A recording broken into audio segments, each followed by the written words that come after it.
let's get something out of the way. You want to go long or short?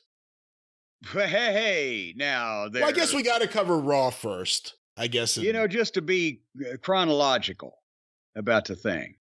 Well, because it ain't going to take long. Well, let's go to the long of it. Monday Night Raw this week from wherever, Cleveland, on June 19th. The Mistake on the Lake. We almost swore this program off, and what we are going to do is very briefly skip through most everything except for a couple of, well, you can't say highlights, but medium lights. But do you like, they're listening at least. You know they're listening. We know they're listening because we were talking about how boring the program is, so immediately Seth Franklin Rollins heads to the ring for a live promo, and before he even gets a chance to speak, while he's still exultifying in the cheers and adulation of the adoring throngs, here comes Finn Balor and just beats a teetotal dog shit out of him, and chucks him out on the floor and beats him all over ringside, until the agents and the referees pull it off of him, and then he gives him not one but two of the double foot stomps off of various precipices on the floor and leaves him laying there like a goddamn dish rag, broke, busted, and disgusted, dicked by the dangled dong of destiny. So that was the way to open the but yet there's more, because they went to the break. And when they come back from the break, there's Seth Franklin in the backstage area with people following him. Go, where is he? Where is he? I'll kill him. I'll kill him 1,000,000 times. He's Joe Besser on acid, ladies and gentlemen. Google that one, kids. And suddenly, Finn Balor comes from behind and beats the shit out of him again. It just knocks him over all the furniture and just lays waste to him and throws him way out yonder in the pawpaw patch. What did you think all of the feckless agents, all those guys who, they almost look like they could be wrestlers. They're all out there. None of them could do anything to stop this. They almost look like they could be, 20 years ago, they did look like they could be wrestlers. At one point, Ken Doane, I don't know what he did. He went down to his knee and he got up. I was fascinated by what he was doing as an agent to try to stop Finn Balor. He looks older than me now. Well, his hair. He was a teenager when I was his mentor, and don't blame me, folks. He didn't listen. So they've just beat the piss out of Seth here because he's going over to NXT. Well, see, he's getting softened up. I had two thoughts watching this. Wow. One. Wow. No, that wasn't one of them. One of them was, wow, they're trying to get Finn Balor over. I guess it did say, wow. Wow, they're trying to get Finn Balor over a little bit as being a little bit more than just the upset Judgment Day guy. And two, I hope they don't bring Seth Rollins back later on to do a funny cackling interview, which will take all the importance off this. And he was back later on. Well, he shrugged it off. He was only fucking mutilated and perpetrated and dominated and penetrated and castrated. So, of course, he hot cup of soup and fucking ice pack, and he was ready to go. You want to split the audience? Next time Rollins comes out, have a camera go to the back, and you see Finn Balor just murdering the guy who plays the music. Shut off the music. Rollins is out there conducting, and the music just goes off. I got it. Next time he gets Seth down, he's beating him up. He can strangle him until Seth goes, and then Finn can record that, and he can play it in the on the PA system in the arena. So over the music, instead of whoa, you hear. I like that. I want to see that. It'll be awful, but I want to see that happen now. See, that'd be some heat. I'd watch. You got to get some heat. Where's this? As Larry Latham used to say, but where's the heat? Spot the Moondog, rest in peace. Anyway. So here came the Miz. He was in the ring, and he issued an open challenge. And, of course, I was zipping past this until here came Tommaso Ciampa. Did you see Tommaso back out? I did. Fired up, and the fans seemed to be into him. They remember him. That was good to see. Yes, and ripped to shreds. Again, this fucking guy is a cyborg at this point. And we've talked about him in the past, so many injuries and surgeries, and he trains back, and he's in Ring of Honor 10 years ago after big knee surgeries. He was turning over the fucking tractor tires and doing all this outrageous shit. I need to get on some of that cyborg shit too. What? No, I mean this was before he could afford anything that would I could afford have helped him do this. I could be shredded. Can you imagine me just shredded? I'd like to see you fucking shredded. Yeah, maybe a bowl of coleslaw might be. Hey. Anyway, no, I'm putting Tommaso over, and he couldn't afford any good shit at that point, and he's just a beast. And at least they debuted him. Of course, it's Miz's job now, his occupation, to not only do a job, but to just be demolished. But in his hometown. In his hometown or any other town. Everybody's home. He's from the whole United States because they beat him everywhere. And Champa beat him up and wore him out on the desk and put him back in the ring. And basically, Miz stopped him for a second, and then Tommaso made a comeback and hit his finish 1, 2, 3, and looks great again. I don't know what the fuck. Maybe he'll join LA Knight in the land of looking great and floating around, but we'll keep our fingers crossed. Look, and they had to finish something up with him and the Miz because again, when he left, he was doing something with the Miz, so it made sense to do this. Yeah. Because at least he won't be doing anything more with the Miz. The rumor is they're going to put him with Gargano again as a team. Oh, goddamn you. Are you serious or are you trying to ruin my day? I said rumor. I didn't say the fact is. Yeah, rumor. It's be more like the Lodger. The Hitchcock version even. All right. All right. There's two people out there that are loving this podcast that are as old or as warped as we are. The Judgment Day promo in the entranceway, they did the deal where they booed Dominic. They make a challenge for a 6-man tag with Cody and 2 guys. We'll find out more about that later on. I want to go ahead. They did the Bloodline recap from SmackDown, and we were talking about earlier in this program, ratings on the other side of the street. The Bloodline ratings for SmackDown. Can we mention that here since they did the package? We can bring that up. Yeah.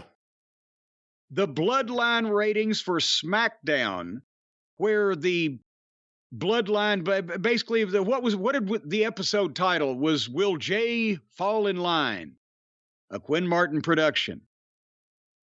The people, and we reviewed this program on the last show that we did, but the people were so into what the fuck was going to happen that not only was this one of the higher rated programs overall and consistently throughout, but they gained 450,000 people for the last quarter hour just to see Jay make his decision.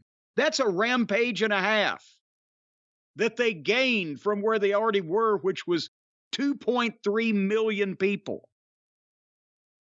So I am astonished at that one. You know, that's the one thing. I know we're talking about Raw, but you're talking about SmackDown ratings here, but it's even Raw. I mean, listen to the crowd, look at the crowd, see the numbers.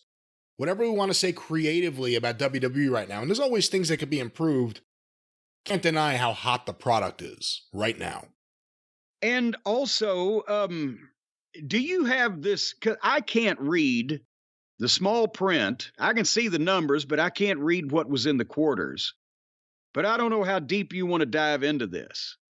But they didn't vary. They started at 2,431,000.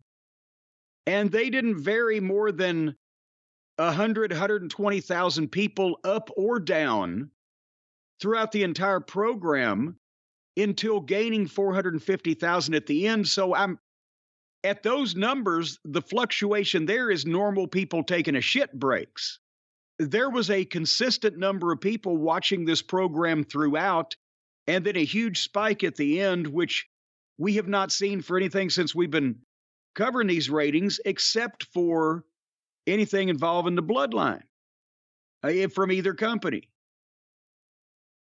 Your thoughts? I mean, it's incredible when you look at the numbers. I mean, we talk so much about Dynamite and we just did Collision, but when you see the numbers and you see the consistency and the overall number and the key demo, there aren't giant jumps. I mean, it went from 2.4 to 2.3 at one point and then jumped right back up to 2.4, but there's a consistency there. And the spike at the end, We've seen it before. I think we've seen it a few other times. Maybe when Cody was built. Well, it was Cody building into the Bloodline stuff now that I think about it.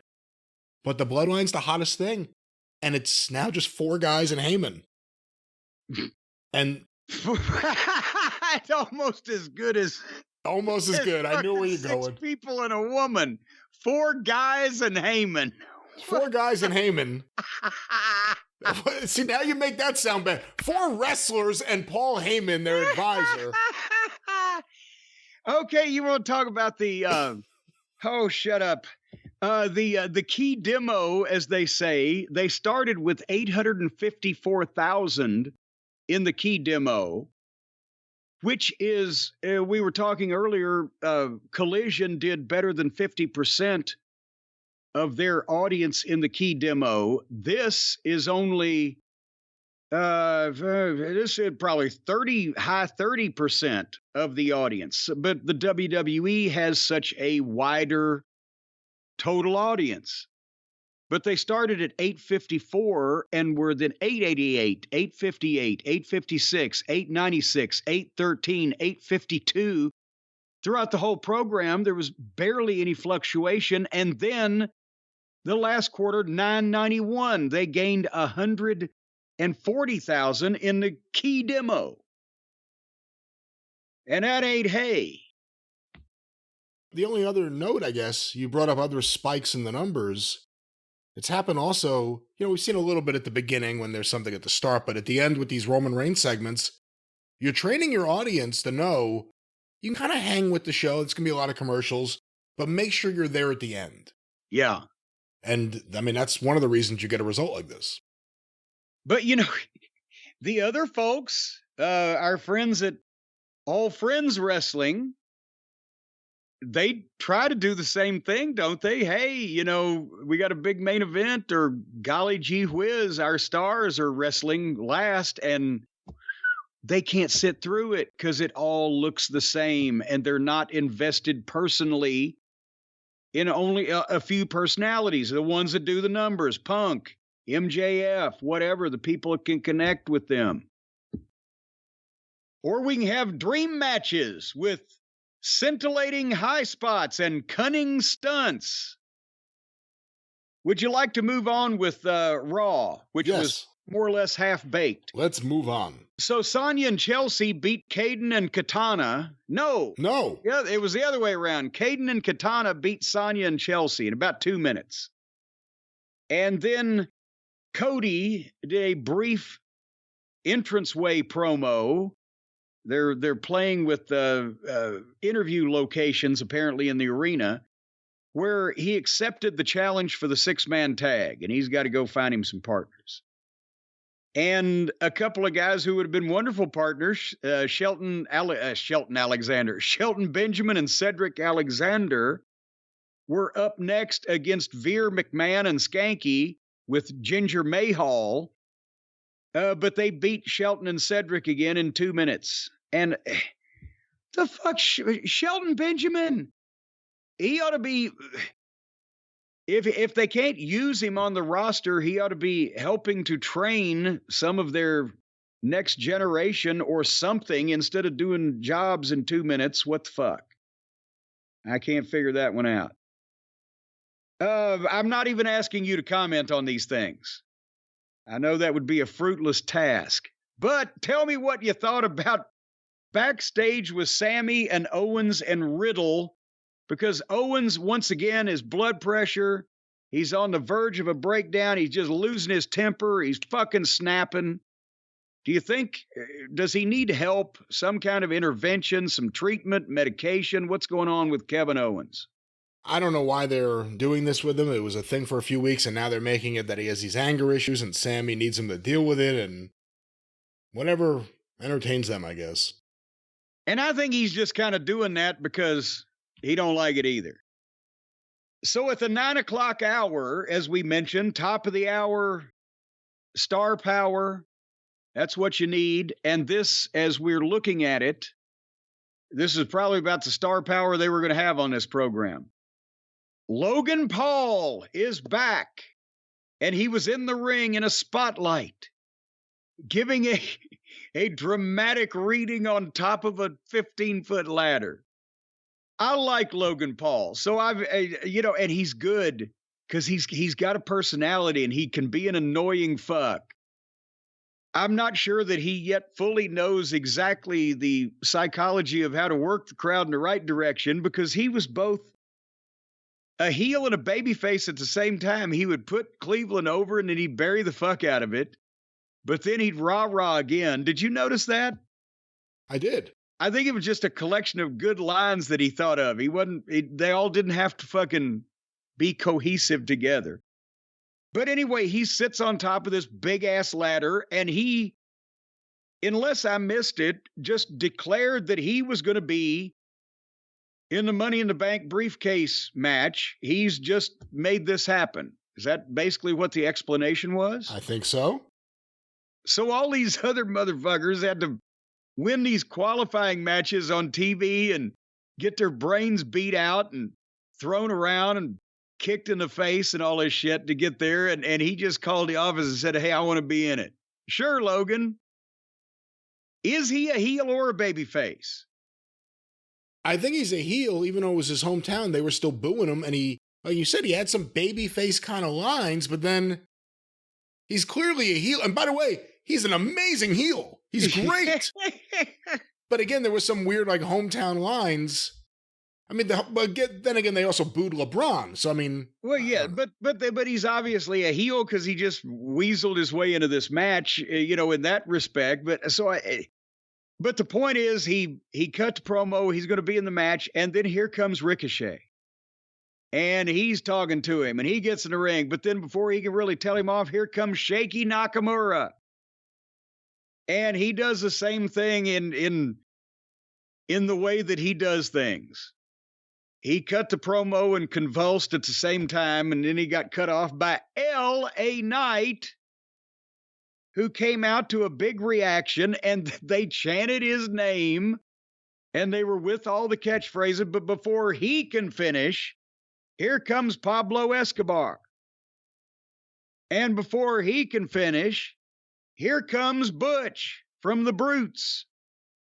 And not Butch Patrick from the Munsters, but Butch from the Brutes. And they just, as he blows in the ring, they just all get in a fucking fight. And a big, how many is that now? Wait a minute. We got 1, 2, 3, 4, 5, 6. So we got 6. And then they all spill out to the floor, and Logan Paul does a big flip dive onto several of them. And then rolls back in the ring, and somehow every single human being that was just in this big fight completely disappears, and Logan Paul sets a ladder up and climbs the ladder and hugs the briefcase and mugs for the camera. And everybody else that was in the middle of a fucking riot was never seen again. Is that what you saw? Yeah. LA Knight was really over. I saw that. Super over. I'm telling you, on the other side of the ring from the hard camera, there is some type of trap door. It's used in some of the 007 movies or maybe the Wild Wild West. And as soon as somebody activates the spring, they go into the pit of alligators. You never see them again. Well, for at least 3 or 4 quarter hours. Takes them that long to swim back. So did you watch Matt Riddle versus Kaiser Wilhelm? No. Good. Then they had some scripted interaction in the back with Gunther and Kaiser and Sammy and Kevin, so Kevin could lose his temper even more and jump up and down as looking like a petulant Pugsley from the Addams Family, but with hair. And then Shoosh Boy and Fat Otis with Model Girl wrestled the Vikings with Val. And at that point, I made the notation, who is this garbage for? 6-year-olds? What is the audience for? You've got badass guys Vince dressed McMahon. up. All right, I guess I answered that. Or you answered that. Vince McMahon, who would like grown men acting like children and women joining their faction who are blonde that just act like children against Vikings who are big and bad? That's all Vince. And again, we know that the Vikings were a good tag team before all of this happened. Long ago, before they joined the WWE. And we know that Shoosh Boy was a heck of an athlete in a previous life. And this is completely, and so I would think that the audience for this is paraplegics because they can't activate the remote. And then we had Rhea Ripley versus Natalya. And I said, okay, I'm going to watch this. Natty can work. Ripley's a goddess.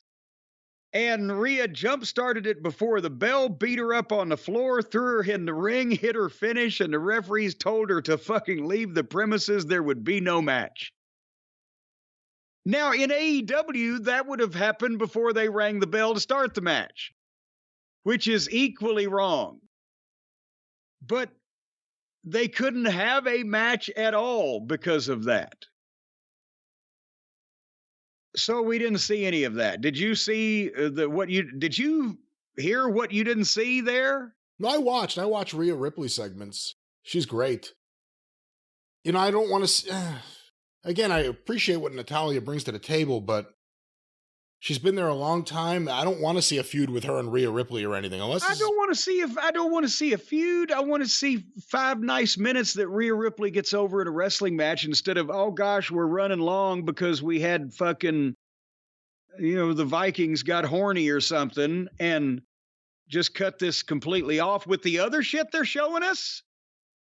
But I guess my point is I wouldn't want, and I feel bad saying, I wouldn't want Rhea Ripley competitive with Natalya in 2023. You don't have to necessarily, she's big enough that she can fucking knock her down, but it doesn't have to, again, I'm talking from a standpoint of presenting fucking talent. Rhea Ripley and Natalya could have had 5 minutes bell to bell. That doesn't mean that either Rhea has to bump for her like a Super Bowl, or that she has to beat Natalya up for 5 straight minutes without pinning her. It means that you could construct a 5-minute match to show Rhea Ripley's talents, to give enough to Natalya that she looks like she's not just somebody that wandered in off the street, but show that Rhea is obviously superior because she's the one being pushed now. And not only showcase Rhea's finish in a proper way where boom, cover, 1, 2, 3, decisive win, but also Rhea's heel attitude and fucking win at any cost demeanor. It doesn't have, they might have taken 6 fucking bumps if you did it right. Don't make me cranky. So in the back, poor old Raquel Rodriguez, who, remember the old-time wrestler named Barney the Chest Bernard? Had the big old chest, right? Big barrel chest. Chest Bernard, of course. They ought to make Raquel Rodriguez Raquel the Back Rodriguez. Because they make that poor girl now, they put her in a backless outfit, and every time that the camera is on her, she has to turn her back, wrench her neck around to smile at the same time while she's doing the big fucking lat spread or whatever the fuck it is. But she had a face-off in the back with Rhea Ripley, and old Raquel is an inch or maybe inch and a half taller. So Rhea Ripley might have a potential rival there in terms of her physical dominance. I'm interested in seeing that. If they'll make Raquel or let Raquel stop smiling when she's fighting Rhea, I would like to see that. Would you like to see the Back versus the Goddess? I'm not going to start calling her the Back, although you're right. That's all she does. Just look, here it is. It was interesting seeing them face off because she's bigger than Rhea. And she, there was like the respect, but she gave her also the smirk, like, I'm bigger than you. I do want to see that. I think that could be interesting. And also, when people say, well, here it is, they're generally put on some kind of list. So, anyway, in the back, Sammy and Owens offer their help to Cody, the 6-man for Judgment Day, like we were ever in any doubt. And Owens lost his temper again. If I was Cody, I'd have said, no, I'll take you, Sammy, but your fucking partner looks like he's got a fucking issue. Anyway, then the 10 o'clock hour, to be honest, I think at this point, at the third hour, they say, fuck it. We know what's going to happen. Trish Stratus, yes, she's a Hall of Fame name, but Trish versus Raquel, I don't know if I would qualify yet just because Raquel has not been used in that position, that might be the turn of the hour. But nevertheless, as I said, they know what's going to happen anyway. But in this one, there was a twist because instead of beating Raquel, Trish won, but it was because Zoe interfered on Trish's behalf, and Becky came to ringside and kicked the shit out of Zoe and nailed Trish too when she got in the way, and Raquel got disqualified because of that interventionary tactic, and Raquel was not happy. She turned her back on Becky. And speaking of the back, did you see any of this, or do you care, or are we moving along? I was trying to watch, but then I was also hitting like the 15 seconds ahead thing a bunch, but I was trying to watch. Yeah. It was all right. I mean, the crowd was dead. Yeah. Yeah. I like Trish as a heel. I think Trish is a good heel, but I don't know. I wasn't really It was getting late, 10 o'clock Eastern, and Cleveland is Eastern. Just barely, but it's Is Eastern. it? Okay, I didn't know. It is. It's Eastern time, yes. No, actually, it's just barely southern of the lake, right? Anyway, Braun Breaker was in the back, and he was plugging what's going to happen on the NXT program. I would like to hear him do promos as himself, because I bet you that, because he's got all of the talents from his father and his uncle, physically and visually, and I bet you that if they didn't write shit down and tell him to say it, that he could be a fucking great fucking promo. But we may never know. But who knows? How does anybody buy Shaky Nakamura as anything other than an ancient, frail-looking Japanese grandfather type? He looks like one of the peasants in the village that Bruce Lee used to take up for. That wasn't Japan. Wherever. He could have migrated. The point is, what the fuck? He's wearing the scuba diving outfit to cover up his frail physique, and with the spastic movements, and facially, he looks old. Old. He looks like his social security number is 1. He looks like his birth certificate was chiseled into granite. Anyway, he was a waiter at the Last Supper. We can he served a second course at the Last Supper. Yes. The point is, they went a minute, and here came Ricochet to ringside, and they went to the break. And when they came back, Ricochet was sitting there calmly watching. There was no tension at all. But finally, he got involved because Bronson Reed was. Oh, I forgot. Shaky had a match. I was so thrown off by his ghastly appearance. So Shaky and Bronson had the match, and then Ricochet and Shaky collided because Bronson had been taunting him, and then Bronson hit the splash on Shaky, 1, 2, 3. And they're still mad at each other, in case you haven't noticed. Well, here we were, all the way down to the 6-man tag. You could have said that on any show this week. And well, exactly. And we're going to analyze this here in this segment on this 6-man tag, because especially the one thing that this 6-man tag outperformed any of the other program's 6-man tags. Can you guess the one way that was, Brian? More commercials? It took longer to get this son of a bitch started than any of the other.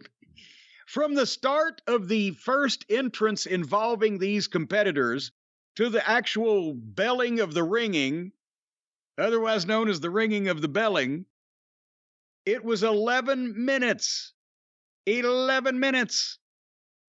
Owens and Sammy and Cody against Finney and Priesty and Dami with Mommy.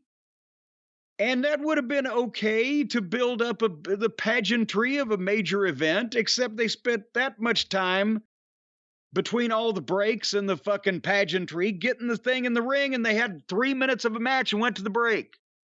And what did we say the other night on Collision?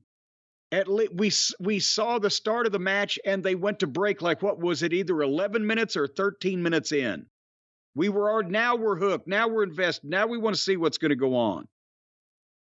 Anyway, when they came back, it was a good match by WWE television standards. There were no surprises in terms of how stunningly brilliant anybody was. They're all pros. Nobody neither shit the bed nor got injured. Cody got the big final comeback, as he should.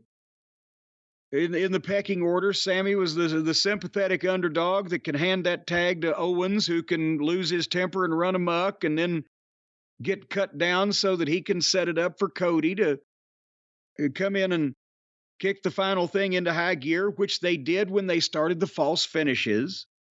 And the back and forth, boom, boom, boom. The last several minutes, or however many minutes, that was where they really kicked it up. That's the exciting part. And then finally, Zayn and Owens hit the kick and the stunner on Dominic. And Cody caught Priest with the Crossroads 1, 2, 3. Big finish that they built to and blew it off, got a big pop. So, but at the same time, this was not, nor was it really designed to be, even what a pay-per-view match between these two teams would be if they gave them, literally a decent amount of time that they were going to be on the air uninterrupted with no commercials and said, okay, go 22 bell to bell or whatever.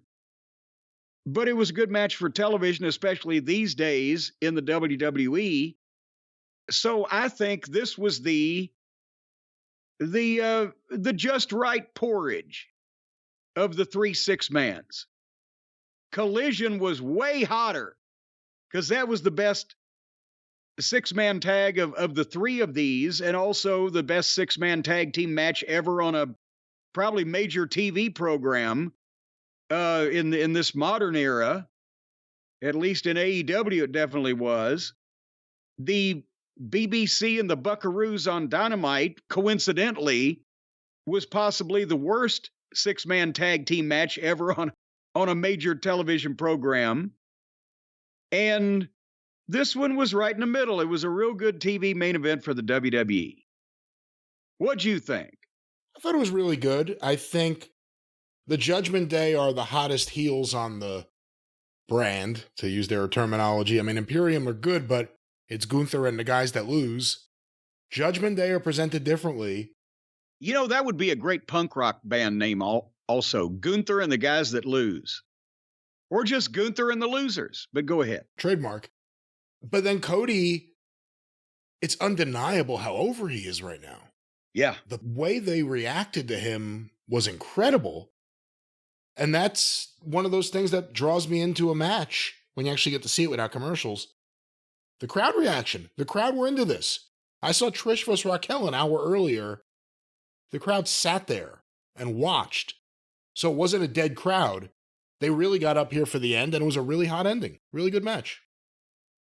And that's the thing is, at that point, you've got to think, whatever time they left their house or work or wherever they came from, the doors to the building would open at 7 o'clock, because at least it's not with Raw like, AEW, where they'll give them an hour of matches before the matches start. There may be, I don't know what they're doing in the buildings these days, there may be a 10-minute dark match before Raw goes on the air to, do the equipment check and balance your audio, blah, blah, blah. But I would imagine nothing more than that. But people have still been in the building since 7:30.